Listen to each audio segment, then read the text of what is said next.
आजच्या मननासाठी एक शास्त्र भाग आपण वाचूया. लोककृत शुभवर्तमान, लोकाचे पुस्तक, त्याचा 18वा अध्याय 9व्या वचनापासून 14व्या वचनापर्यंत आपण वाचूया, जो शास्त्र भाग आम्हा सर्वांना परिचित आहे.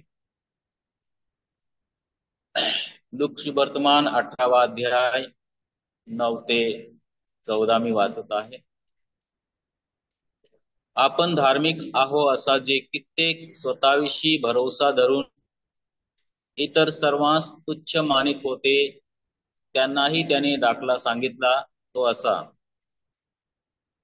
एक परुषी व एक जकातदार असे दोघे जण प्रार्थना करावयास वर मंदिरात गेले.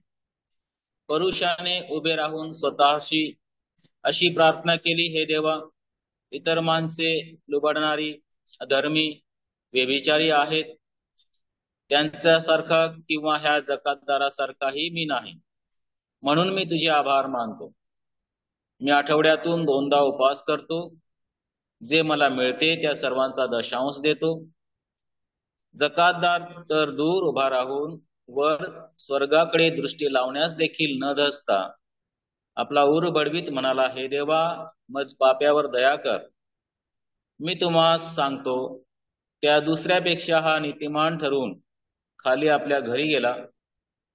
कारण जो कोणी आपणाला उंच करतो तो नमविला जाईल, आणि जो कोणी आपणाला नमवितो तो उंच केला जाईल. या ठिकाणी आम्हाला 2 व्यक्ती पाहायला मिळतात. एक जो परुषी आहे, दुसरा जो आहे जकातदार.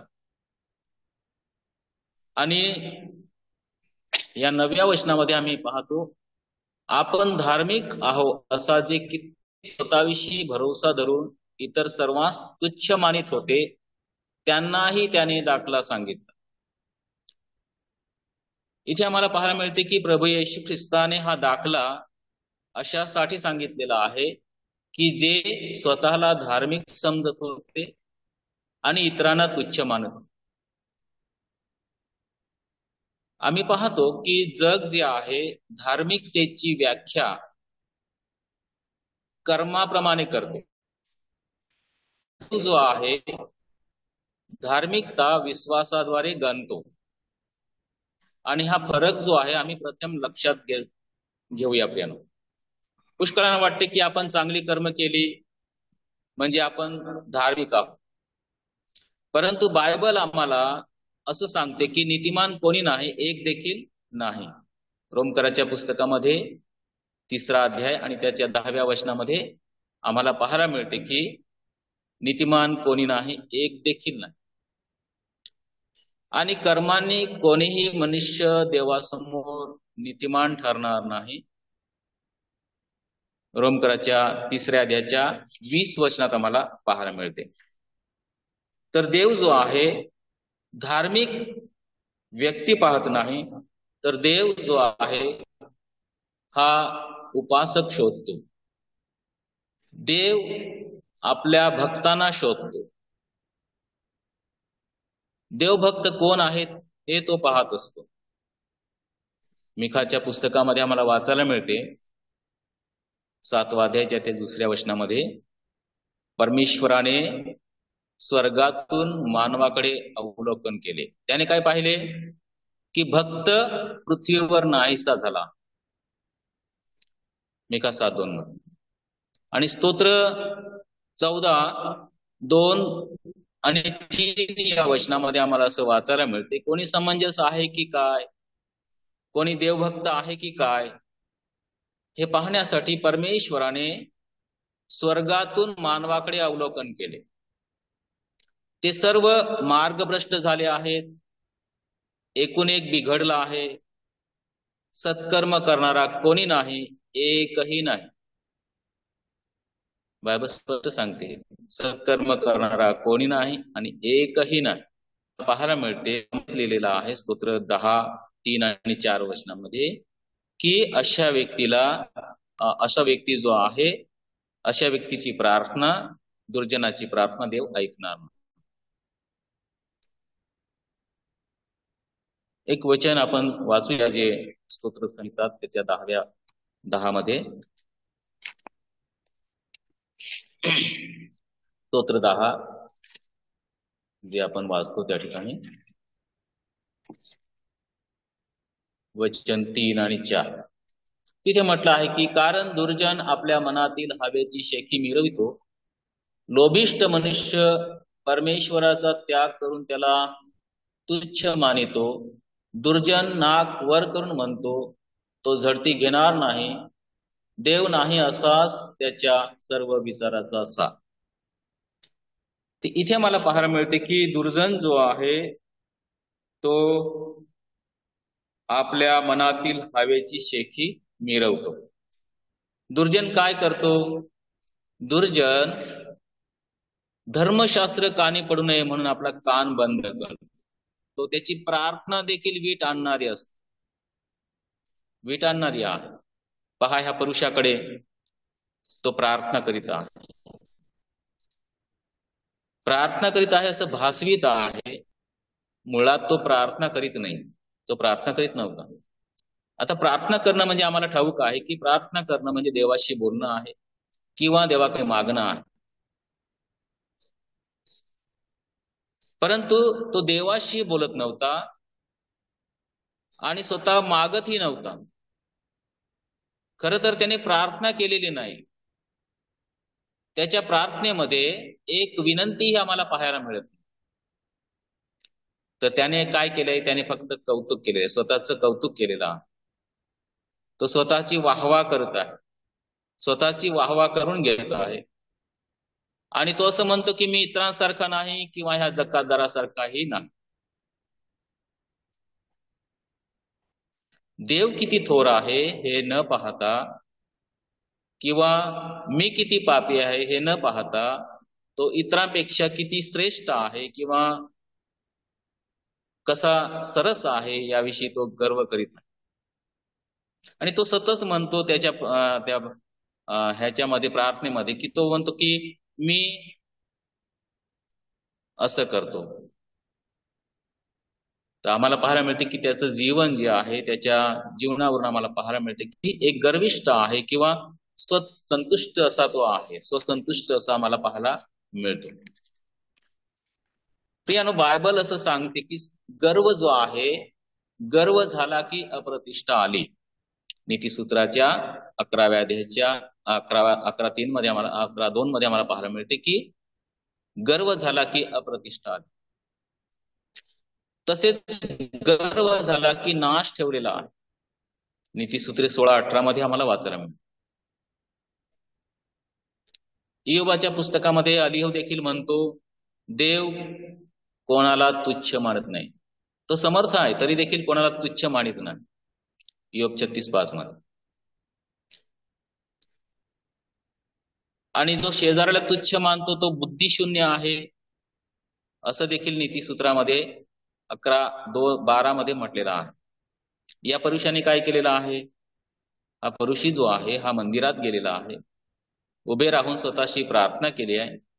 तो म्हणतो की हे देवा, इतर माणसे उघडणारी अधर्मी व्यभिचारी आहेत त्यांच्यासारखा किंवा ह्या जकातदारासारखा मी नाही, म्हणून मी तुझे आभार मानतो. पहा, त्याचं लक्ष जे आहे त्याचं लक्ष स्वतःकडे नाही तर इतर लोकांकडे गेलेला आहे, इतरांकडे गेलेला. त्याला स्वतःच्या चुका दिसत नाही. दावीद म्हणतो ना स्तोत्र संहिता 19:12 मध्ये, स्वतःच्या चुका कोणाला दिसतात. आणि याकोबाच्या पत्रात देखील आम्हाला पाहायला मिळते, याकोब 3 अध्याय 2 वचनामध्ये, की आपण सगळेच पुष्कळ चुका करतो, पुष्कळ चुका करतो. प्रियानो, पुरुषाच्या प्रार्थनेचा जो पहिला मुद्दा आम्हाला पाहायला मिळतो तो असं म्हणतो की मी इतर माणसासारखा नाहीये आणि म्हणून तो देवाचे आभार मानतो. प्रियानो, कोण कसा आहे किंवा मी कसा आहे देवाला सांगण्याची गरज नाहीये, कारण देव प्रत्येकाचे अंतःकरण पाहतो. स्तोत्र 7:9 मध्ये आम्हाला वाचायला मिळते, देव न्यायी देव जो आहे मने व अंतःकरणे पारखणारा आहे. प्रकटीकरणात देखील लिहिलेला आहे 2 अध्याय 23 वचनामध्ये. तो अंतःकरणे पारखणारा देव आहे, प्रत्येकाचं अंतःकरण पारखणारा पारखून पाहणारा असा आमचा देव आहे. आणि म्हणून मी कसा आहे हे त्याला सांगण्याची गरज नाही, इतर कोण कसं आहे ते सांगण्याची गरज नाही. परंतु पुरुषाने त्याच्या पहिल्या मुद्द्यामध्ये असं म्हटलेलं आहे की मी इतरांसारखा नाही म्हणून मी तुझे आभार मानतो. त्याचा दुसरा मुद्दा जो आहे प्रार्थनेचा 12व्या वचनामध्ये आम्हाला वाचायला मिळतो. तो असं म्हणतो मी आठवड्यातून 2दा उपवास करतो. आठवड्यातून 2दा उपवास करतो. प्रियानो, पुरुषांच्या धार्मिक जीवनाचा एक भाग जो आहे तो म्हणजे उपवास करणे. आणि तो उपवास तो म्हणतो की मी उपवास करतो आठवड्यातून 2दा. पुरुषी जे आहे उपवास करीत असत. कारण आम्ही शास्त्रामध्ये असं वाचतो, योहानाचे शिष्य जेव्हा प्रभू ख्रिस्ताकडे येऊन म्हणाले आम्ही आणि पुष्कळ पुरुषी उपवास करतो पण आपले शिष्य उपवास करीत नाही. मत्तयाच्या 9व्या अध्यायामध्ये आम्ही वाचतो तो भाग. मत्तय 9:14-15 वचनामध्ये आम्हाला वाचायला मिळतो. आम्ही आणि योहानाचे शिष्य म्हणाले आम्ही आणि पुष्कळ पुरुषी उपवास करतो पण आपले शिष्य उपवास करतात. प्रियानो, उपवास कसा करावा याच्याबद्दल प्रभू ख्रिस्ताने शिकवलेला आहे. मत्तयाच्या 6व्या अध्यायाच्या 16, 17, 18 वचनामध्ये आम्हाला पाहायला मिळते. त्या ठिकाणी काय म्हटलेलं आहे, जेव्हा तुम्ही उपवास करता तेव्हा ढोंग्यासारखे म्लानमुख होऊ नका. तर आपण उपवास करीत आहोत हे लोकांना दिसावे म्हणून ते आपले तोंड विरूप करतात. मी तुम्हाला सांगतो, खचित सांगतो की ते आपले प्रतिफल भरून पावले आहे. तू तर उपवास करतोस तेव्हा आपल्या डोक्याला ते तोंड हेतून की तू करीत आहेस लोकांना नव्हे तर तुझ्या गुप्तवासी पित्याला दिसावे, म्हणजे तुझा गुप्तदर्शी पिता तुला फळ देईल. प्रियानो, या ठिकाणी हा जो पुरुषी आहे तो काय करीत आहे, तो जाहीर करीत आहे की मी आठवड्यातून 1दा नव्हे तर 2दा उपवास करतो. उपवास किती वेळा करावा, कधी करावा त्याच्याबद्दल स्पष्ट नाही, परंतु आम्हाला या ठिकाणी पाहायला मिळते की तो स्वतःची वाहवा करून म्हणत आहे मी आठवड्यातून 2दा उपवास करतो. प्रियानो, आज आपला उपवास गुप्त असावा. कोणतेही धर्माचरण असो, दानधर्म असो, प्रार्थना असो, ते गुप्त असावे असे प्रभूने शिकवलेला. तर प्रभू त्याचं प्रतिफल देणार आहे. मत्तय 6व्या अध्यायाच्या 1 ते 8 वचनामध्ये तेच दिलेलं आहे. तिथे आम्ही पाहतो की गुप्त धर्माचरण, गुप्त दानधर्म, गुप्त प्रार्थना आणि गुप्त उपवास. प्रियानो, त्याच्या या प्रार्थनेच्या पहिल्या मुद्द्यामध्ये त्याने पाहिलं की मी इतरासारखा नाही म्हणून मी तुझे आभार मानतो. दुसऱ्या मुद्द्यामध्ये त्याने म्हटलेलं आहे की मी उपवास करतो, आठवड्यातून 2दा उपवास करतो.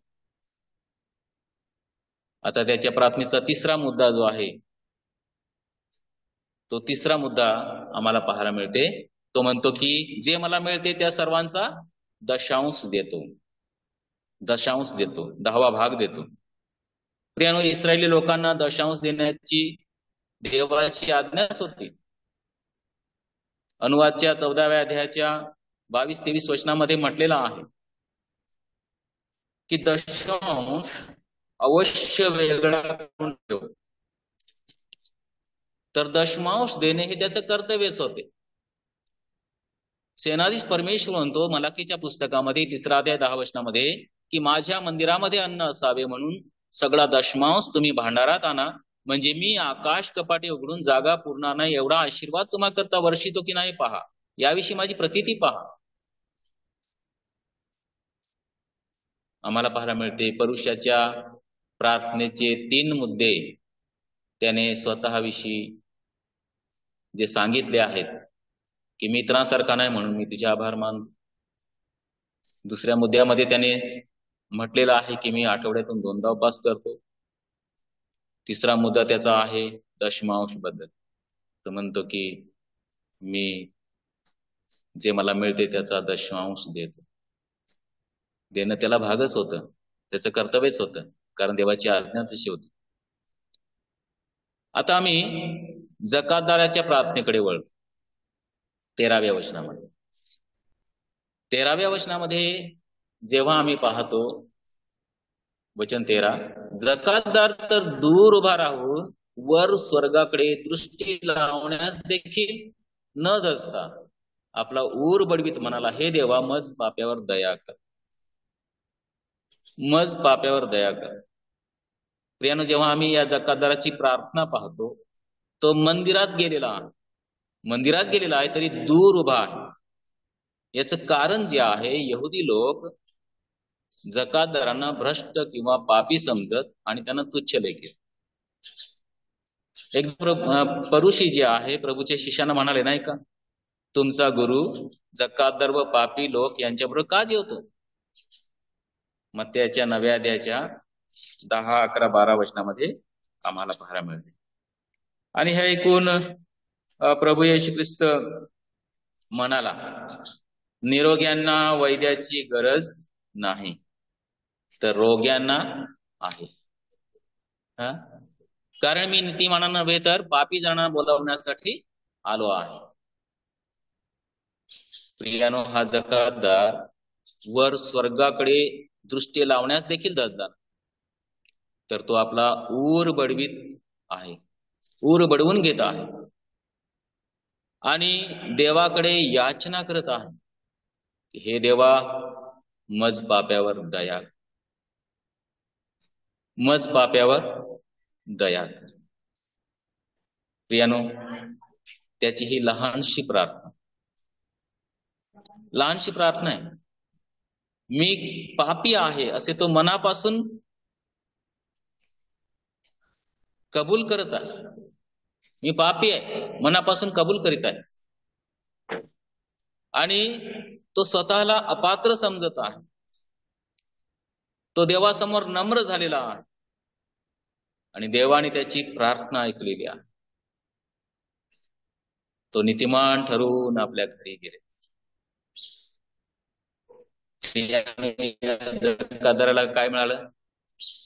त्याला नीतिमत्व मिळालेलं आहे, कारण त्याने आपलं पाप कबूल केलं. त्याने आपलं पाप परमेश्वराजवळ कबूल केलं. आणि हे देवाचं नीतिमत्व आम्हाला माहिती आहे की कशा प्रकारे मिळते. रोमकराच्या पुस्तकामध्ये 3रा अध्याय 22 वचनामध्ये आम्ही वाचतो की देवाचे नीतिमत्व तर येशू ख्रिस्तावरील विश्वासाच्या द्वारे विश्वास ठेवणाऱ्या सर्वांसाठी आहे, त्यात भेदभाव नाही, सर्वांसाठी आहे. प्रियानो, देवाचं नीतिमत्व आम्हाला पाहायला मिळते की या पुरुषाने काय प्रयत्न केला? त्याने आपलं कर्म सांगण्याचा प्रयत्न केला.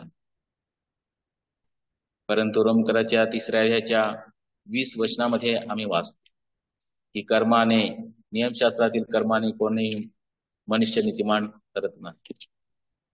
आम्ही तेच पाहतो, नियमशास्त्रातील कर्माने कोणी मनुष्य देवासमोर नीतिमान ठरणार नाही, तर नियमशास्त्राच्या द्वारे पापाची जाणीव होते. तो करत आहे सगळ्या गोष्टी.